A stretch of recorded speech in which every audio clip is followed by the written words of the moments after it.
Bookmaker, is this a positive or a negative that Dallas is retaining the coaching staff in terms of the head coach and the coordinators?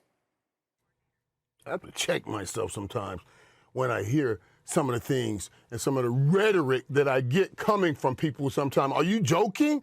Are you guys joking? Why are we asking a question like this? Continuity is always a good thing, and if you have an opportunity to retain your coordinators who at one point led your offense to be the top offense in the NFL, finished the season number 2 in scoring, number 1 and number 2 in total, number 1 in scoring. On defense, you had a defensive coordinator who had you number 1 in turnovers, number 1 on third down, getting back both of those guys with the talent that they have because they know how to use that talent. How is this a bad thing? This team won 12 games last year. I'm listening to people and I'm saying, how can we make this a bad thing? Yes, they did not win in the playoffs. Yes, that's an issue. You got to come back. You got to play better. But you got to shore up an offensive line. I don't understand why we are having this conversation. It is absolutely a great thing to keep your coordinators when they coordinated a unit to these kinds of numbers. Why are we having this conversation? I don't know, Stephen A. Well, the same reason we're asking why you're wearing pleather, the same reason that we're applauding you for getting a haircut because you had it all year until this morning. The same reason, a whole bunch of stuff. I mean, we ask these questions because they happen to be pertinent at that particular moment. I mean, that's what happens, okay? That's what happens. Yeah. But here's the deal.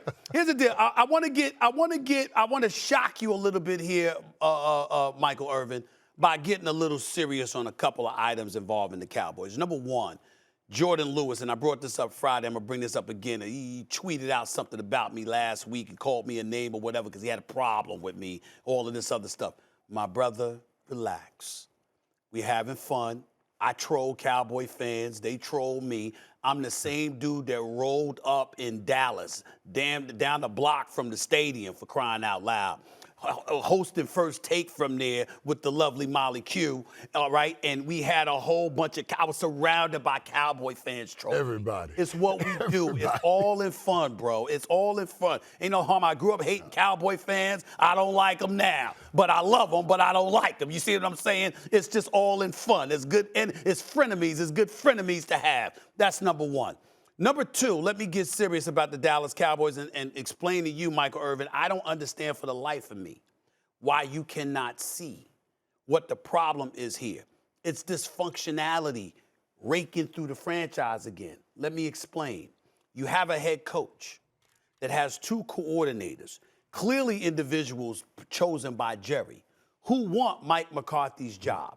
Now, on one hand, they're going to perform because they're going to prioritize making sure the offense is elite, the defense is elite as respective coordinators and Moore and Quinn, and we get all of that. The flip side is that when things go wrong, oh, it ain't me, it's him. It ain't me, it's him. It's somebody pointing the finger at one another because everybody wants the same thing. And when you create that kind of environment, one could argue, yeah, you got a crabs in the basket mentality, so no one is going to be lackadaisical in their approach towards excellence.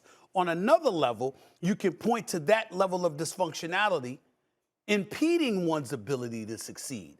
And the evidence would be over the last 27 years in which the Dallas Cowboys haven't been able to do anything. Not just not win a Super Bowl, not played in the Super Bowl, nor have they been in a conference championship game in that entire period of time. I'm saying to you, when you look at McCarthy, we can have some questions about him, as we do.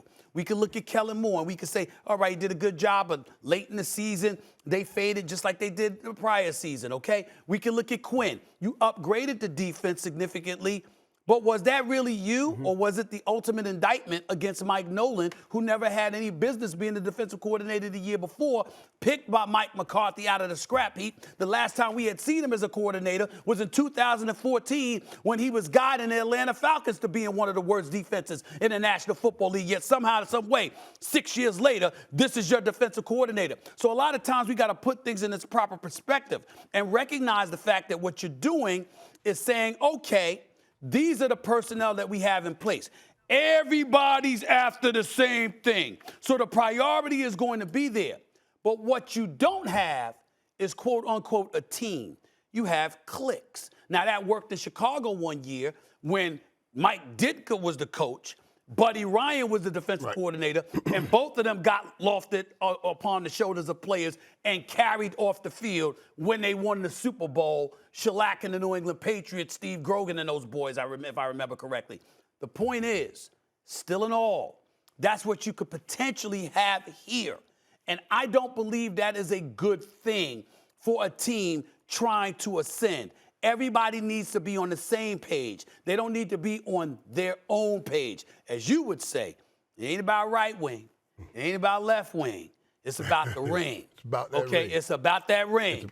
And what I'm saying to you is that right wing, left wing, as opposed to the ring, appears to be the ambiance that Jerry Jones has created here. And I'm not so sure that works for y'all. Yeah, but listen, Stevie. First of all coaches want to be a head coach at some point. That's why they are working. They all want to climb that ladder. Now, I want to push back on you when you talk about having harmony in your coaching building, in your locker room, in the coaching. Mike Nolan was harmony. He was harmony because that was your boy. But he wasn't good for a football team. So I push back on all that, having that harmony. Bill Belichick worked it with Bill Parcells. I mean, I know you brought up the Chicago Bears, but that also worked with Bill Belichick and Bill Parcells when they were with the Giants. So this can work. And both of those guys went on to become head coaches. But they were boys. And one of these, they were boys. Yeah, exactly. Exactly. That's what I'm saying. So having Mike Nolan there, having a friend there, you need to hire the right people. Thanks for watching ESPN on YouTube. For live streaming sports and premium content, subscribe to ESPN+.